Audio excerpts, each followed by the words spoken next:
Assalamualaikum warahmatullahi wabarakatuh. Halo teman-teman.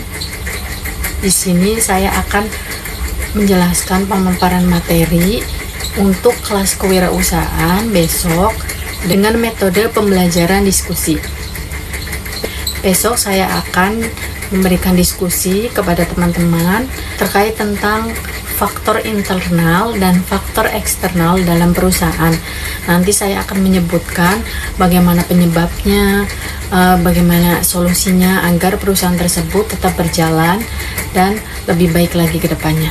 Setelah saya memaparkan materi tersebut, saya juga akan memberikan kesempatan kepada teman-teman untuk berdiskusi bersama agar bisa memecahkan suatu permasalahan dalam perusahaan tersebut. Sesi terakhir kita akan sebelum penutup kita akan diskusi terlebih dahulu. Jadi seperti itu saja pembukaan, terus nanti ada isinya tentang pembelajaran tersebut, dan yang terakhir itu ada sesi diskusi. Terima kasih. Wassalamualaikum warahmatullahi wabarakatuh.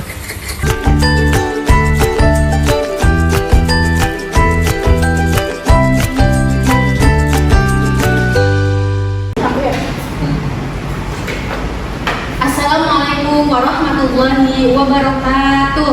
Waalaikumsalam warahmatullahi wabarakatuh. Teman-teman, hari ini kita akan belajar terkait tentang faktor internal dan eksternal dalam perusahaan. Yang pertama itu ada faktor internal. Faktor internal adalah segala kondisi dan sumber daya yang berasal dari dalam perusahaan dan berada di bawah kendali manajemen. Nah, di faktor internal ini perusahaan tersebut bisa mengendalikan. Kenapa? Karena permasalahannya itu ada di dalam perusahaan tersebut atau di dalam usaha tersebut. Nah, yang kedua itu ada faktor eksternal.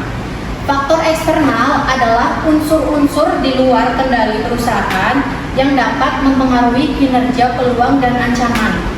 Nah, untuk faktor eksternal itu kita lihat dari luar masalahnya dari perusahaan kita itu apa permasalahannya, dan itu kita tidak bisa mengendalikannya karena itu dari luar permasalahannya. Contohnya kayak ancaman ekonomi. Di faktor internal ini kita contohkan itu ada warung seblak Tehina. Nah, di faktor internal ini, yang pertama itu sumber daya manusia atau pegawai itu tanpa dilatih, sering salah order saat ramai. Nah, di faktor internal itu, yang pertama itu SOP-nya kurang berjalan teman-teman, tidak menerapkannya. Faktor internal itu, yang pertama itu sumber dayanya tidak terlatih, jadi pegawainya itu tidak dilatih atau SOP-nya kurang berjalan. Sehingga perusahaan tersebut contohnya kayak nggak siap saji, waktunya terlalu lama, terus customer kan jadi komplain, itu kan termasuk dari faktor internal gitu. Yang kedua itu ada operasional waktu saji 15-20 menit tanpa SOP. Nah, di faktor internal ini itu ada juga waktu sajinya. Kalau seandainya kita waktu sajinya 15-20 menit, itu biasanya customer udah komplain karena waktunya terlalu lama. Apalagi warung seblak Tehina ini lebih dekat gitu dari kampus, dari perkantoran, jadi harus lebih cepat gitu. Itu termasuk dari faktor internalnya. Setelah itu juga pencatatan masih manual. Nah, di faktor internal ini si Tehina ini mencatatnya masih manual sehingga memakan waktu yang cukup lama gitu. Nah, setelah itu juga produk dengan topping yang sama. Nah, di warung seblak Tehina ini toppingnya itu semua sama, cuma 3 gitu. Jadi nggak ada pilihan lain. Nah, apalagi di dekat kampus gitu, mahasiswa kan pengennya toppingnya kayak lebih banyak lagi gitu kan. Sedangkan ini cuma 3 topping, itu kan termasuk dari faktor internalnya gitu. Nah, selanjutnya kita ke faktor eksternalnya. Di situ juga ada sensitif terhadap harga dan menuntut layanan cepat. Nah, apalagi di kampus terus gitu. Kalau seandainya harganya naik, itu biasanya customer tuh suka komplain gitu, karena kan tahu sendiri teman-teman, mahasiswa kan jadi kan harus standar gitu lah. Nah, di situ juga pastinya menuntut layanan cepat, karena kan waktu istirahat dia cuma sebentar gitu. Pastinya kan harus lebih cepat gitu, nggak boleh sampai 15 sampai 20 menit. Itu juga termasuk dari faktor eksternalnya. Nah, setelah itu juga ada lagi nih faktor eksternalnya. Orang-orang kan lebih kayak males keluar gitu kan, panas atau bagaimana. Nah, itu biasanya pada pesannya tuh lewat GoFood, lewat online gitu, atau GrabFood. Jadi kan itu juga termasuk dari faktor eksternalnya. Selain itu juga ada harga bahan baku naik dan tantangan ekonomi.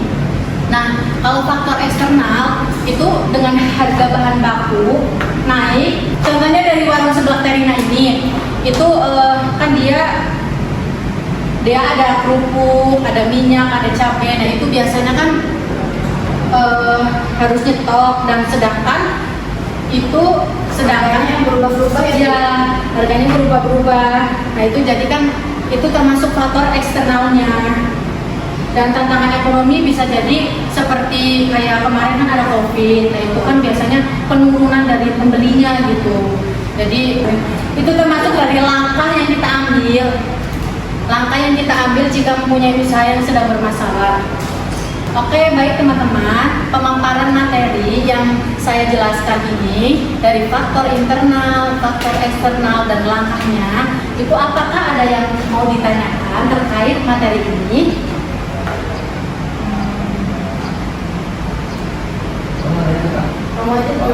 Aku ingin bertanya Kak, nah dari kedua faktor ini tuh yang bisa dikendalikan dengan mudah itu yang internal atau yang eksternal? Nah, untuk faktor yang kita bisa kendalikan itu pastinya internal. Kenapa? Karena ini itu kan di dalam. Jadi kita bisa mengontrol perusahaan atau warung sebelah Terina, mungkin dari karyawannya gitu, harus lebih bisa penyajiannya lebih cepat, atau enggak dari kasirnya agar bisa mempermudah customer. Evaluasi dari perusahaannya gitu ya Kak? Ya. Berarti internal itu faktor yang berasal dari perusahaan itu dan bisa diatasi langsung oleh perusahaan tersebut gitu? Betul. Jadi seperti itu. Apakah ada yang mau ditanyakan lagi? Ada yang mau ditanyakan? Untuk mengenai ini faktor internal ya, mengenai pencatatan masih manual ya. Iya. Nah, bagaimana tuh langkah pertama agar kan sekarang tuh udah zaman digital ya. Jadi bagaimana langkah-langkah awal yang harus kita ambil dalam merubah dari pencatatan manual ke digital. Untuk merubah pencatatan manual menjadi digital, itu pastinya agar lebih mengefisiensi waktu dan mempermudah untuk perhitungannya. Pastinya kita akan mencari referensi aplikasi untuk kasir, atau sehingga mempermudah untuk pencatatan pengeluaran atau pemasukan si warung teh sebelah ini. Setelah sudah mencari aplikasinya, setelah kita mencari referensi aplikasinya, pastinya kita akan menerapkan aplikasi tersebut untuk mempermudah dalam memanage keuangan. Paling seperti itu saja. Baik, terima kasih Kak. Sama. Cukup sekian untuk pembelajaran hari ini. Kurang lebihnya mohon maaf. Wassalamualaikum warahmatullahi wabarakatuh.